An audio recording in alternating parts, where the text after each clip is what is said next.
Yo, what's good, y'all? This is Rhyhide, in case if you didn't know how to pronounce it. You probably pronounce it as Rhyheat or some shit, I don't know. It's no secret at this point that the Persona franchise has established itself as a prominent series in the Japanese role-playing genre of games. Even with people who has never played a Persona game in their life, chances are they at least know of it thanks to Persona 5's tremendous success. You might hear someone saying some shit like, oh wait, you mean that one kid in Smash Bros that uses a gun? Type shit, you know, like. But on the other hand, the series that Persona is actually a spin-off for, Shin Megami Tensei, does not share the same levels of popularity, which is kind of ironic given that it's the mainline series, but it is what it is, like. But why exactly is it what it is? What is the main reason why S&T gets overshadowed by its spin-off series Persona? Well, depending on who you ask, you might get some interesting responses. Look, I ain't gonna lie, bro. The Persona and S&T fans be beefing up in these internet streets like my brothers in Christ. It ain't that deep now, is it? Like, but I do feel that the topic alone is intriguing enough for me to give my own 2 cents on it though. So with that being said, let's answer the question. Why is Persona more popular than Shin Megami Tensei? Let's get it.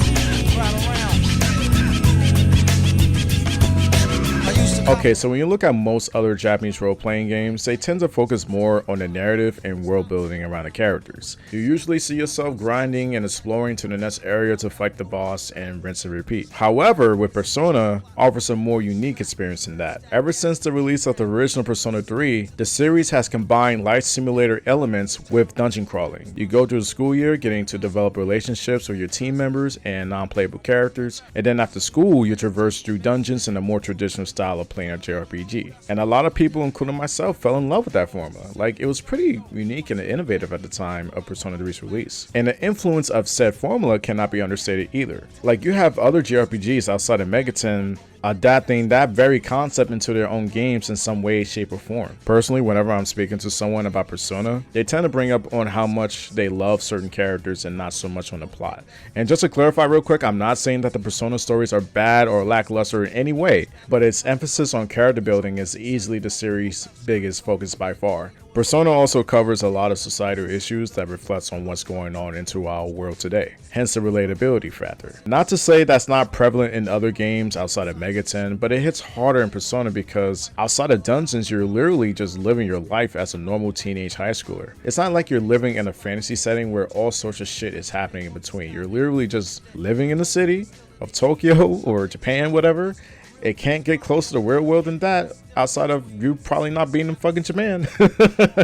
But on the turn-based combat side of things, Persona is relatively more forgiving than Shin Megami Tensei when it comes to its difficulty. Not to say that you won't run into challenging fights in Persona, but you do have the safety difficulty option that helps those who just want to turn their brains off and focus on the story. And even on regular difficulties, from my experience, especially with the newer Persona games, I did not run into a lot of challenges, to be honest with you. You might run into some challenges here and there, but for the most part, it's a lot more forgiving than its Shin Megami Tensei counterpart.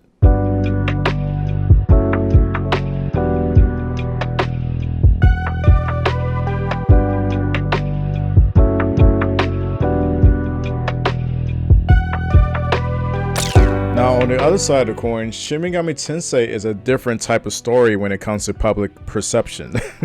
Shin Megami Tensei is regarded as one of the most challenging JRPGs to get into, which is probably thanks to the infamous Matador boss fight in Shin Megami Tensei 3 Nocturne. The amount of shitposts and memes on that one fight alone created the perception that Shin Megami Tensei was quote-unquote the Dark Souls of Persona. Oh yeah, how could I forget about the mod? Yeah, that I ain't gonna lie, bro. That was actually some fucking bullshit. Fuck that boss. Now, if you were to ask me personally, do I feel like that's cap? Or do I feel like it's a little over exaggerated but some merit and truth into it? I'll say this, I do feel that people who have never played a Shin Megami Tensei game before in their life, going into a new S&T game, will, oh yeah, they will struggle at first for sure. Like, if they have no idea what they're doing. In a sense, I feel like once you get through the learning curve of S&T, you start to understand, okay, what I have to do. Because the main problem that a lot of beginners have with S&T is that in Persona, you can kind of get away with rocking the same team with Personas, thanks to your party members that will grow stronger as you level through the game. However, in S&T, it's the inverse of that, because your demons are your party members, outside of maybe some exceptions with human characters. And if you're running the same demons throughout the game, you're going to be in for a fun time. Not saying it's impossible, but you're going to be in for a fun fucking time. I mean, hey, some motherfuckers revel in that shit, doing the no demon runs and type shit like that. My hat goes out to y'all, but I cannot be bothered with that. I'm sorry. I do feel that S&T's core difficulty can drive newcomers and casuals away. And while it's true that games like Elden Ring and, well, the actual fucking Dark Souls is universally praised and popular despite being extremely challenging games, the reality of S&T's predicament is that Atlus's target audience is far more different and casual minded. And despite all of this, funny enough, this is not even the main reason. It's actually a little deeper than just the difficulty. So with that being said, let's go back to 1992.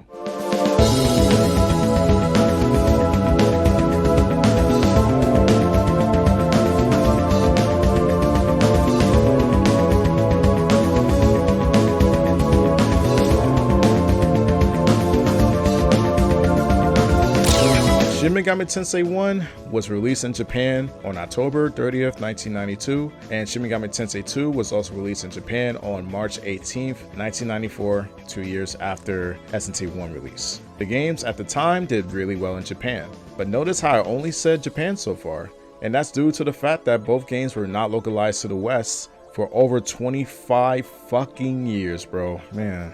I know, both games got English translations in the early 2000s, but it was only fan translations. Atlus didn't give us an official English translated version of S&T 1 until much later, and it was only for the iOS. It's something at least, I know, but it goes to show you that S&T has had a difficult road of being more known in the West. And the main reason why Atlus didn't bring those games to the West at the time when they originally released is due to, well, Shin Megami Tensei being metal as fuck when it comes to religion and stuff like that, and just the nature of the concept of the games. Basically what I'm saying is, the West at the time was not ready to see a depiction of God doing some fuck shit, or a beloved angel of Christianity that's looking like this, like, oh Lord, we can't have that shit here. So unfortunately, S&T had a really rocky start in the West, and didn't start getting some traction until the release of S&T Nocturne in the West. And because Atlus already knew that most people in the West at the time did not know what the hell a Shin Megami Tensei game was, they decided to add motherfucking Dante from the Devil May Cry series. And I'll be real honest with y'all, I'm not the biggest Devil May Cry fan like that. I only really played the first game in the series, but even so, I can tell you that Dante's depiction in Nocturne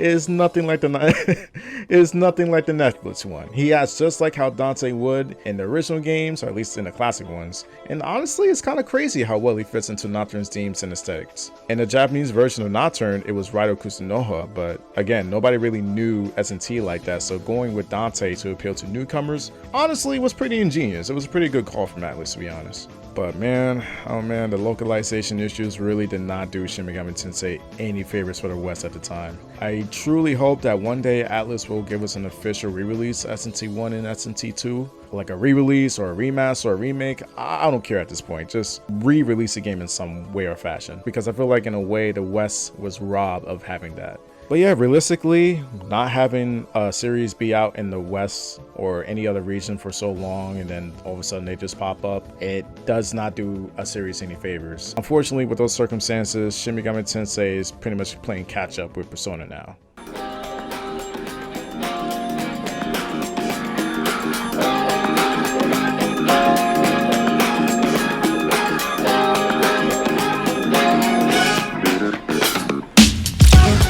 Persona 5 is easily the biggest game in not just the Persona franchise, but in all of Megaten.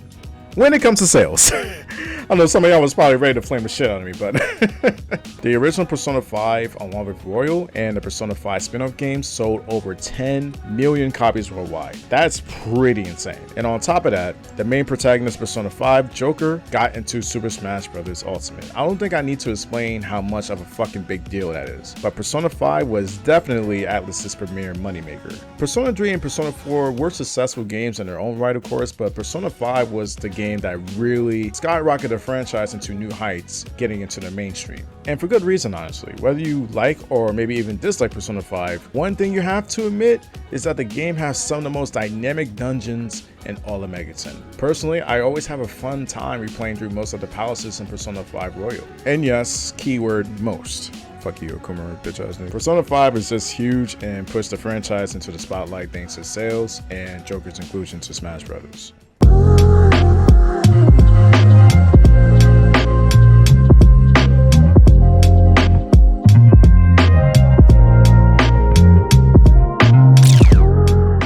In conclusion, Persona has become Atlus's go-to for money. Even outside of games, you have so many different forms of media with Persona. You got anime, you got live stage musicals, you got crossovers with other series. Like, it just became so huge now. Even though Shin Megami Tensei will most likely always be overshadowed by its spin-off series, Shin Megami Tensei 5 Vanilla and Vengeance combined to sell over 1.6 million copies worldwide, becoming the highest sold S&T game of all time. So regardless of these circumstances, as long as Atlus sees S&T or any of their series as profitable, they will continue to make new games in the future for them. But regardless of the popularity, Persona and Shin Megami Tensei are both fantastic franchises. The truth of the matter is, one franchise would not be able to exist without the other.